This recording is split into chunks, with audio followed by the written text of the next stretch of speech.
Hello and welcome to the Icelandic Hill Rally 2023, this 3-day event that's happening here in Iceland. Now, I felt like I couldn't be a good commentator for you unless I would know what we're doing. So here I am, gonna be driving.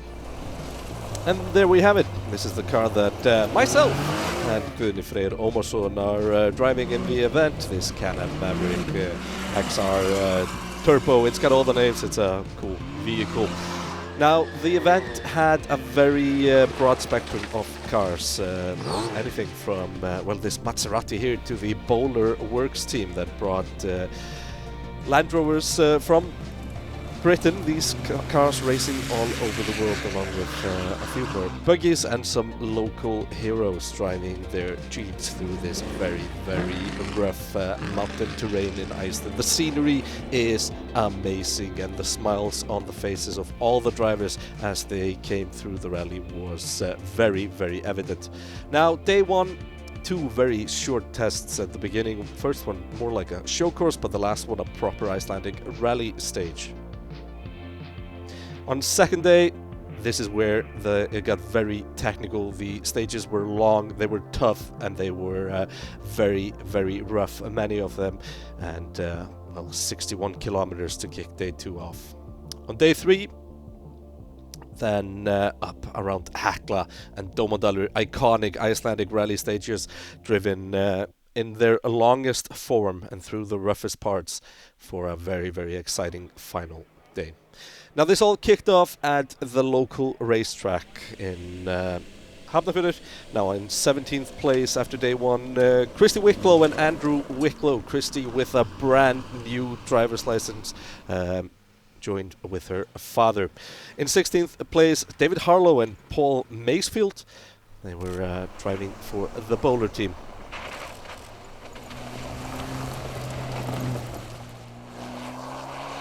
15th on the day, Miles Williams and Andy Dennis.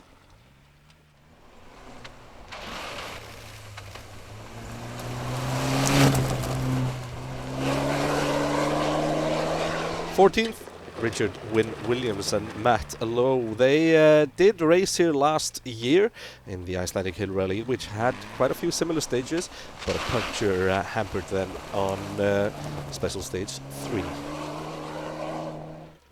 Now in 13th place, Guðni Grímsson and Kristín Hallmansdóttir, this husband and wife team. You might know them from Formula Off-Road.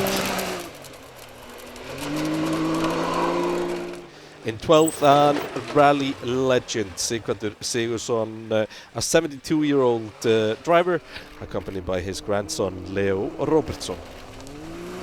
Sighvatur been rallying in Iceland, since rally was invented, basically.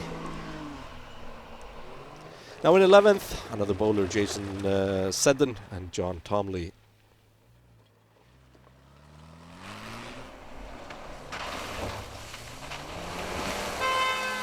Tenth, after day one, was Dan Beecroft and Barney Gillespie.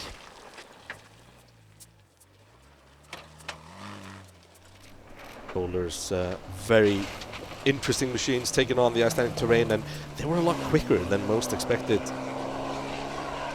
9th on the road after day one, Paul White and Pete Wilson. The bowlers really having a competition. They have their own championship where the bowlers do compete simply against each other, however also fighting for the overall honours here in the Icelandic Hill Rally. 8th, Dave Beecroft and Fraser Parrish were quick around the first day. Now, in 7th place, a familiar face, Kristján Einar and Guðni Freyr Ómarsson. This is, my first ever rally. Only done tarmac racing before this, and the long wheelbase Can-Am Maverick was an interesting race car for this event. So everything according to plan. Guðni just been teaching me everything I need to know, as a first day experience of a rally, this is fantastic. Yeah, at that point of the interview, not as pleased a few minutes later when I saw other people's times and realized we had to go a lot faster. Now Jordan Oddbury and Mason Kershaw in the Maserati. This is a serious piece of kit. Running in 6th after day 1. Do you feel like it's been a good day? Yeah, fantastic. I mean, it's quite hard really, because obviously you're starting in the evening, so you've got all day just sort of kicking around, but obviously we've seen a few sights in Iceland today, and then nice to have a bit of a blowout today, and then we'll see what happens tomorrow. Quickest of the bowlers on day 1 was Lee Caroline and Sid Fillmore, driving seriously fast through the first stages in the first day in Iceland, mixing it with the Icelandic rally cars and buggies. You're all coming thick and fast. Did you catch up with them on the stage, or? Yeah, I think we caught them on the stage. We see them in the distance, didn't we, Sid? Yeah. So I think we made some ground on them. But not so that it was distracting, or? No, we wasn't that close. Okay. We was just catching them at a pace that was good. Yeah. And how do you like the conditions on the road? Oh, it's very good. Very beautiful and scenic.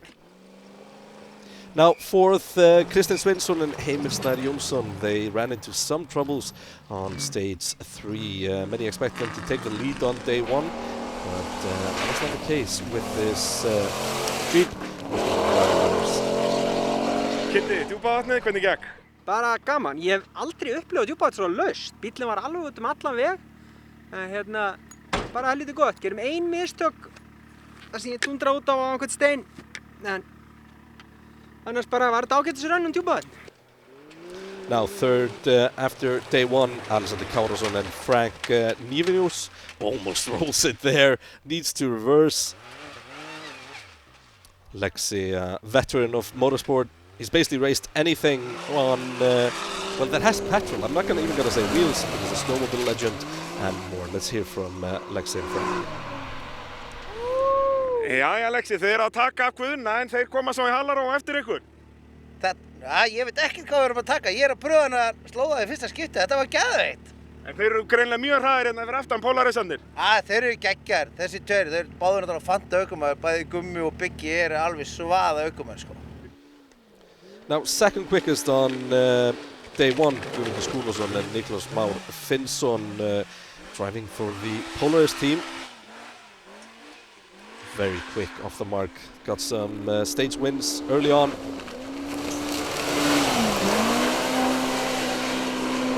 Þetta virðist vera hörku tími. Varstu fastur fyrir aftan þá, eða? Ég náði að keyra upp 3. Já. Þannig að það svona... Þetta var ekki auðvitað. Lexi beint fyrir framan mig, þannig að hann náði líka 3. Hann var held ég í öðru sæti. Biggi fyrstur, ég annar og... Nei, Lexi annar, ég 3. Ég voni að náða núna. Þetta lítur vel út fyrir morgundaginn. Já, allt klárt.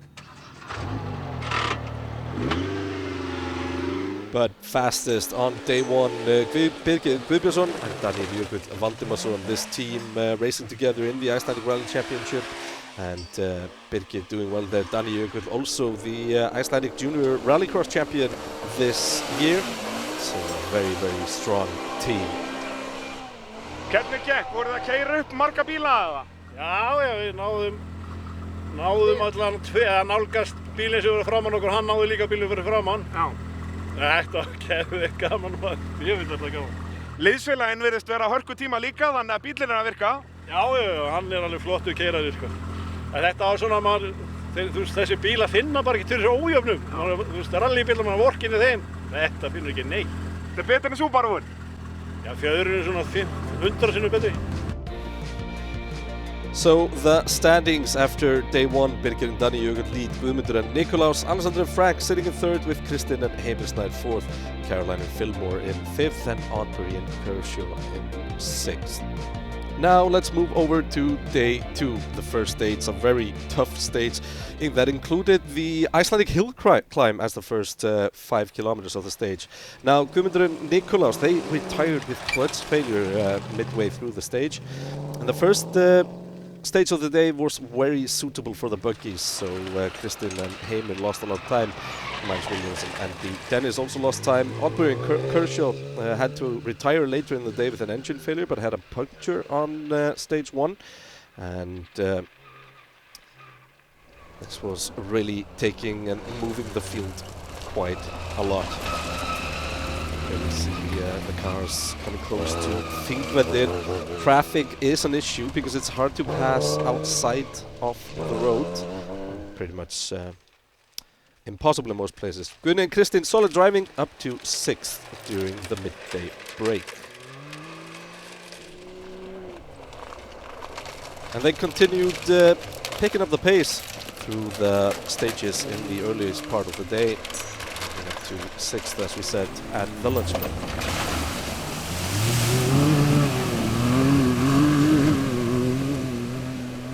Bögginn góður í vatninu? Herðu, hann fer vel með þetta. Ha. Og þið eru bara hægt og rólega að vinna ykkur upp listan sínist menn, þetta er að ganga ágætlega? Já, þetta er búið að ganga ágætlega, sko. Ha, við erum ennþá á toppnum, en ekki þessum samt. Akkurat. Sigurður and Leo were also picking up a lot of places, 43 seconds ahead of Guðni and Kristín after the 6 first stages when cars entered the service break at midday, and the pace really picking up quite fast for the veteran.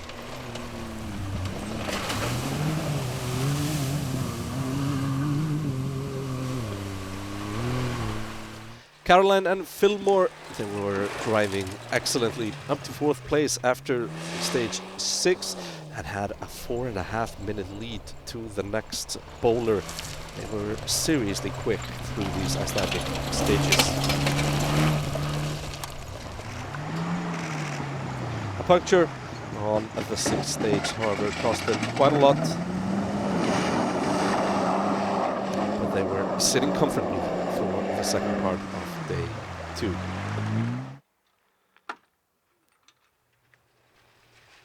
Now Alexander and Frank, they were 4th during the midday service after having some issues, but close behind. Who is that? Up into 2nd place, myself and Guðni, after passing 6 cars on the road during this stage, the first stage in the morning. However, getting stuck in the dust was going to cost us a lot later in the day and slower driving on day 1. But Alexander and Frank moved down to 3rd place, but Kristján and Guðni up to 2nd during the midday break. You see Alexander plowing through the river. Þið eru að tapa aftur einhvern cirka 2 mínútum, en þið virðist vera bara parið við Kristján hérna. Já, það er gott. Við lentum með heljarna brasi á þann. Panna fór undan bílnum, þannig að við erum ekki með neina hlíðapunni undir mótornum, reimin eða neinu. Þannig að ég er bara búinn að reyna að keyra þetta dálítið núna safe og við töpum ábyggilega í hvað mörgum mínútum á fyrsta skrifunni í morgun. En að senastu 2 er allavega fínt tempo, en ég er að passa mig mjög. Ég má ekkert fá neitt undir bílinn miðan og þá bara get ég sprengt mótorinn, sko. En þið allavega tókuð að Kristjáni á Tröllhálsnum, og það voru 2 mínútur sléttar á milli ykkar fyrir leiðina, þannig að kannski ertu eitthvað að taka á honum hér, kemur í ljós. Já, ég reyndi í efri mörkunum 80%, ég þori ekki meira. On stage 6, after moving up to 2nd place, myself and Guðni got stuck behind multiple cars on the stage, losing a lot of time towards the front runners. Kristján, þú ert að tapa talsverðu á Lexa hérna og miklu að Birgi. Já, við vorum fastir svo lengi í riki, við sáum ekkert, við þurftum að fara fram úr 3 bílum á leiðinni, þannig að það var bara að kosta okkur núna. Já.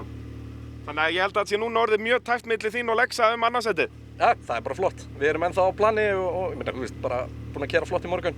Ekkert drama, þannig að en við töpum ógeðislega miklu, voru fastir, Kitty Grey náttúrulega gat ekki hleypt okkur fram úr hérna í þessu ógeðina fyrir ofan, þannig við eltum hann ekki um það allt það sem við erum að vera 20.000 fljótari, sko.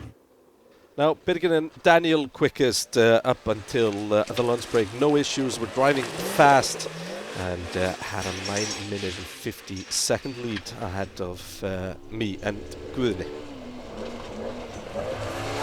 They've been pushing very, very well through the stages. We're utilizing all of the grip, the power and the suspension that was available to them.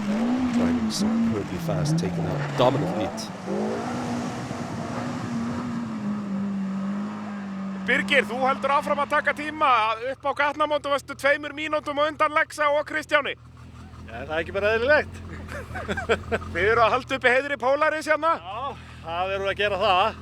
Þið er ekkert annað, það er bara 2 bílar einn eftir.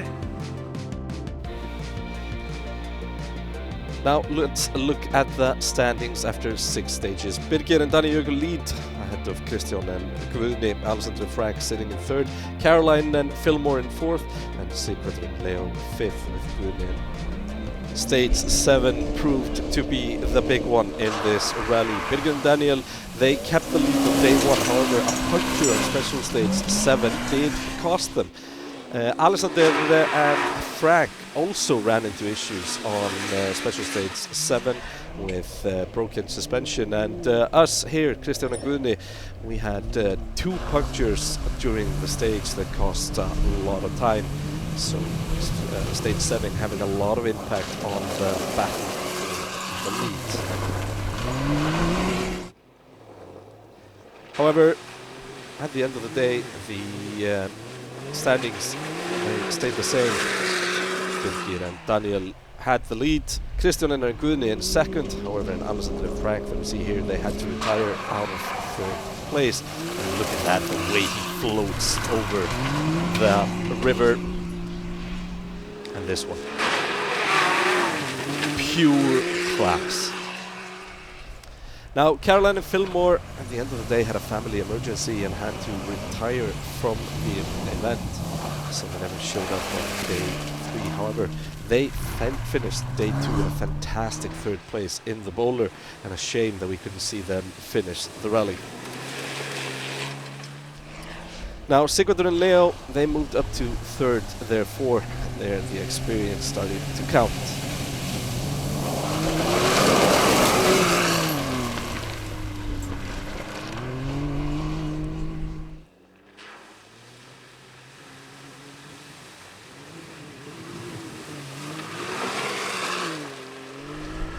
Guðni and Kristín, solid driving on day 2, moved up to 4th place at the end of the day. However, we're sitting some 2 minutes behind Sigurður and Leo. But it was proving that steady driving would mean that you wouldn't be running into any issues, and as this rally is an endurance, that is a huge part of it. A little bit of water into the car there. It got cleared out quickly. Williams and Dennis moved up to being the highest placed bowler after Caroline and Fillmore had to retire. They were 5th going into the final day.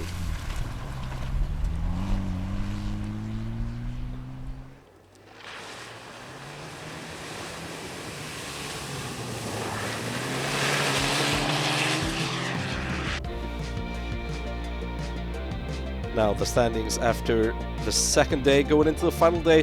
Birgir and Daniel lead Kristján, Einar and Guðni, and it was going to be a showdown on day 3. Sigurður and Leo sitting in 4th, and Guðni and Kristín are 4th. Now Kristján and Heimir, they had to retire on stage 10 with a massive engine failure. A big disappointment for them, because they knew that their Jeep could be very fast on the final day. However, stage 1, Birgir and Daniel, clutch failure in the Polaris, the 2nd one of the clutch failures for the Polaris team this weekend. They got new parts for it, but moved down to 4th place after that fix. However, on the final stage of the day, they got a 2nd clutch failure. Birgir, þetta gekk alveg eins og í Paradís framan af, varst komið með hvað 11 mínútur í forskot þegar bílinn bilar í morgun? Já, þá brotnaði fremri kúplingin og aftari diskurinn brotnaði. Og þá fekk maður max tíma en svona þetta bara, þetta aldrei búið fyrir hann búið, en þetta verður bara skoðað fyrir næsta ár, hvað þetta að gera. Það vantar allavega ekki hraðan, það heitir víst. Nei, þetta alveg geðveikt. Þetta reyndar minn heimavöllur hérna, maður alltaf að leika sér hérna. Já. Og ert með reynsluna og bílinn að virka vel náttúrulega hraðalega séð, en rally ekki búið fyrir að búið, voru búin að keyra þarna hvað, einhverja 400 km þegar bílunum kemur upp? Já, búið að ganga mjög vel og ekkert, þú veist, alltaf öryggir og aldrei út af eða nýtt og búin að eiga alveg flott hérna niður eftir, sko, og ég trúði ekki að reym var í farin, en svo opnaði þetta, þá var bara sprungin aftur kúkling. Það gengur betur næst. Já. Now, of the finishers, Christian Andrew Wicklow finished the rally in last place. However, that was 9th. Congratulations! Thank you. How has the event been overall? The event's been amazing. The tracks are just, you can't compare them to anything else. Loved it. And the scenery and the people, all fantastic? Amazing. The scenery is amazing. The lava fields, we loved that in this stage. And the people just couldn't get nicer. David Harlow and Paul Mansfield, well, they were last off the bowlers, but essentially they are supposed to be last. They are the support truck for on stages.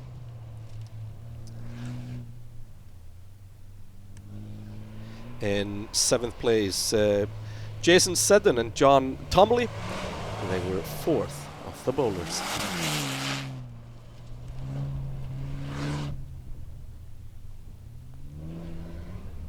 Sixth place saw Paul White and Pete Wilson podium in the bowler competition.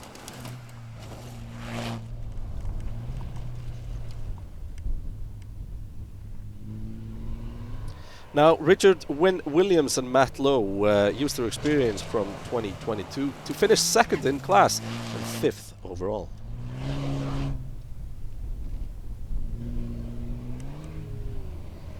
Gunni and Kristín managed 4th place in their first rally.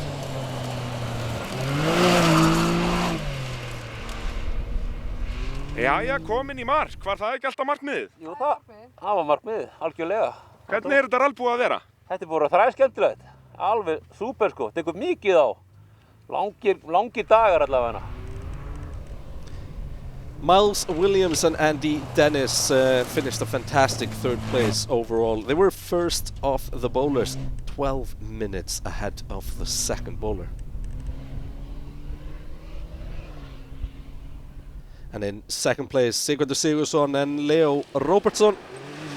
The veteran really proving that experience counts here along these tough mountain stages.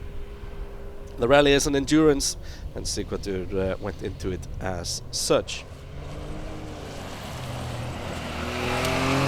But in 1st place, yours truly, and Guðni Freyr Ómarsson, a pretty special day to win the Can-Am Iceland Hill Rally in the Can-Am Maverick.